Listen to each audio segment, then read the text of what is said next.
सो funding पिप्स लेके आया है अपना फ्लेक्स अकाउंट। आज इस अकाउंट को हम रिव्यू करेंगे, देखेंगे इसका कैसा मॉडल है, क्या क्या इसमें हिडन रूल्स है और क्या ये अकाउंट आपको लेना भी चाहिए। और इस वीडियो में आपको हिडन रूल्स में अच्छे से समझाऊंगा, सो आप आपका अकाउंट ब्रीच नहीं कर पाओगे। तो चलो देखते हैं क्या मॉडल रहने वाला है इस अकाउंट का। अगर बात की जाए तो ये 2 स्टेप मॉडल है और यहाँ पे आपको मिलेगा 10% का प्रॉफिट टारगेट फेज 1 में, 6% का प्रॉफिट टारगेट फेज 2 में और मैक्सिमम 12% का ड्रॉडाउन मिल रहा है आपको। और यहाँ पे 4% का डेली ड्रॉडाउन मिल रहा है। ये अकाउंट की अगर प्राइसिंग की बात की जाए तो ये इनके शायद चीपेस्ट अकाउंट है।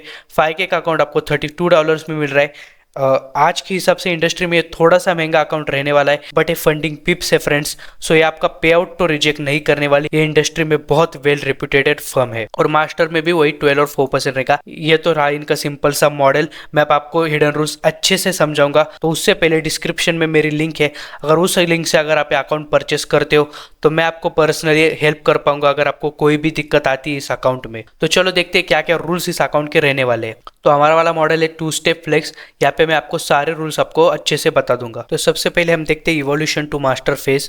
यहाँ पे इन्होंने क्या क्या मेंशन करके रखा है। 10% का प्रॉफिट टारगेट जो आपको पता है। नो मिनिमम ट्रेज रिक्वायर्ड, तो आपको कोई भी मिनिमम ट्रेडिंग डेज रिक्वायर्ड नहीं है अगर आप 85% का प्रॉफिट स्प्लिट लेना चाहते हो।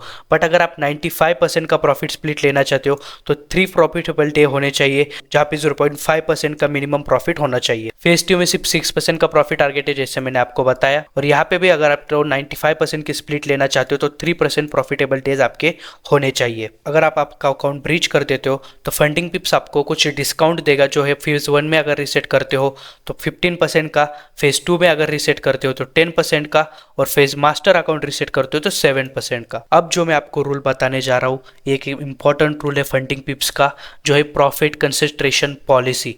तो ये पॉलिसी क्या कहती है मैं आपको बताता हूँ। ये पॉलिसी कहती है if single trade idea account more than 60% of profit target in evolution phase, the master account created after passing will require 4 minimum profitable days before each reward requested. चलो मैं आपको इसे इजीली एक्सप्लेन करता हूँ। तो ये जो पॉलिसी है ये कहती है, फॉर एग्जाम्पल आपका 10K का अकाउंट है जहाँ पे आपका 10% का इवोल्यूशन में प्रॉफिट टारगेट है जो होता है $1000। अगर आप सिंगल डे में 60% ऑफ दी प्रॉफिट टारगेट बनाते हो जो कि होता है $600, तो मास्टर अकाउंट में आपको मिनिमम 4 प्रॉफिटेबल डेज कवर करने पड़ेंगे। बट ये पॉलिसी सिर्फ 25K के अकाउंट के ऊपर के ही अकाउंट के लिए है, वो उसके नीचे के अकाउंट के लिए नहीं है। अब बात करते हैं अकाउंट वायोलेशन के बारे में। तो ये बहुत अच्छे से सुन लेना, नहीं तो बहुत से लोग बोल देते कि फंडिंग पिप्स घटिया है, इसने मेरा अकाउंट ब्रीच कर दिया। यहाँ पे ये तो बेसिक रूल्स है। दूसरा है 30 डेज की इनएक्टिविटी। तो आपको एक महीने में कम से कम एक ट्रेड तो जरूर लेनी है, नहीं तो आपका अकाउंट ब्रीच हो जाएगा। अब मैं आपको फंडिंग पिप्स का एक हिडन रूल समझाना चाहता हूँ और वो है रिस्क पर ट्रेड आइडिया। अगर आप आपका अकाउंट पास कर लेते हो तो मास्टर अकाउंट में ये क्राइटेरिया लागू होता है। ये क्राइटेरिया सिर्फ 25K के अकाउंट के ऊपर के अकाउंट के लिए। तो चलो देखते हैं ये रूल्स क्या कहता है। अगर आपका अकाउंट 25K का है तो ये कहता है 3% आप मैक्सिमम पर ट्रेड लूज कर सकते हो, और अगर आपका अकाउंट 25K के ऊपर है तो आप मैक्सिमम 2% मास्टर अकाउंट पे लूज कर देते हो। बट ये इतना सिंपल नहीं है, यहाँ पे कुछ कैच भी है। तो कैच किस इस तरीके से है, जहाँ पे उन्होंने डिफाइन करके रखा है कि सिंगल ट्रेड इनके लिए क्या है। तो ये तो बेसिक, अगर सिंपल सिंगल ट्रेड है तो यहाँ पे आपको 3% लूज नहीं करना है, आपका अकाउंट ब्रीच हो जाएगा। अब दूसरा क्राइटेरिया इस पॉलिसी में इस तरह से है, अगर आपकी मल्टीपल पोजीशन है सेम पेयर में, अगर XUSD में आपकी मल्टीपल पोजीशन है और उसमें अगर लॉस 3% से ज़्यादा जाता है तो वो भी सिंगल ट्रेड ही काउंट होगी और वहाँ पे भी आपका मास्टर अकाउंट ब्रीच हो सकता है। और तीसरी कंडीशन ये कहती है, अगर समझो आपने एक पोजीशन अभी ओपन की है और सेकेंड पोजीशन 10 मिनट के अंदर ही अंदर ओपन की है और दोनों सेम साइड में है, फॉर एग्जांपल दोनों बाय साइड में है, तो यहाँ पे भी आपका वो सिंगल ट्रेड काउंट होगी। और वहाँ पे अगर आपका फ्लोटिंग लॉस 3% से नीचे जाता है या तो फिर 25K के अकाउंट के ऊपर के अकाउंट के लिए अगर 2% से ज़्यादा जाता है तो आपका अकाउंट ब्रीच हो जाएगा। बट ये सिर्फ सेम साइड के लिए है, अगर आपकी एक बाय और एक सेल है तो ये ऐसा नहीं होगा। और एक छोटी सी बात, एक्टिविटी के लिए ट्रेड तभी काउंट होगी अगर वो फुल्ली क्लोज्ड है, ओपन ट्रेड काउंट्स नहीं होगी। अब बात करते हैं न्यूज़ ट्रेडिंग के बारे में। ये फॉरेक्स फैक्ट्री को एज अ सोर्स यूज करते हैं न्यूज़ के लिए। तो सिंपल से मैं अगर बात की जाए तो फंडिंग पिप्स न्यूज़ ट्रेडिंग अलाउड नहीं करता है।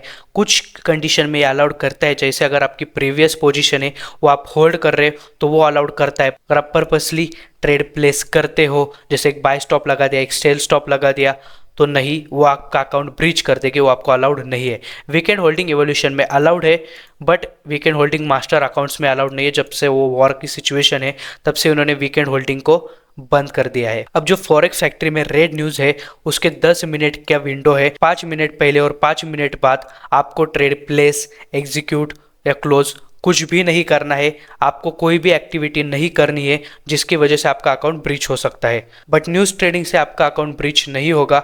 न्यूज़ ट्रेडिंग से सिर्फ आपको सॉफ्ट बैन लगेगा, जितना प्रॉफिट आपने न्यूज़ में बनाया है सिर्फ उतना डिडक्ट हो जाएगा। अगर आप स्विंग ट्रेडर हो और आपकी पोजीशन 5 घंटे पहले ओपन होकर रखी है तो फिर आपका प्रॉफिट डिडक्ट नहीं होगा। तो ये थे फंडिंग पिप्स के रूल्स जो आपको कंसीडर करने थे। अब बात करते हैं क्या आपको इस अकाउंट को लेना चाहिए। तो उससे पहले देखते हैं funding pips as a firm कैसी है। तो आप देख सकते हो ट्रस्ट पायलट पे फंडिंग पिप्स को मिली है 4.5% की रेटिंग, जो बहुत बैंग है।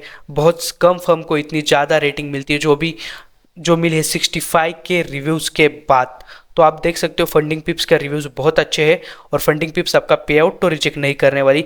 रूल्स की बात की जाए तो कुछ रूल्स मुझे थोड़े से ज़्यादा हार्श लगे, बट एज ए एनवायरनमेंट की बात की जाए तो ट्रेडर के लिए एक बहुत कंफर्टेबल एनवायरनमेंट है और आपको एक पीस ऑफ माइंड भी रहेगा कि अगर आप पे आउट बनाते हो तो उसका रिजेक्ट होने के चांसेस बहुत कम है। तो क्या यह अकाउंट आपको लेना चाहिए? अगर कॉस्ट प्रॉब्लम नहीं है और एक अच्छा अकाउंट आप देख रहे हो तो यह अकाउंट बहुत अच्छा है।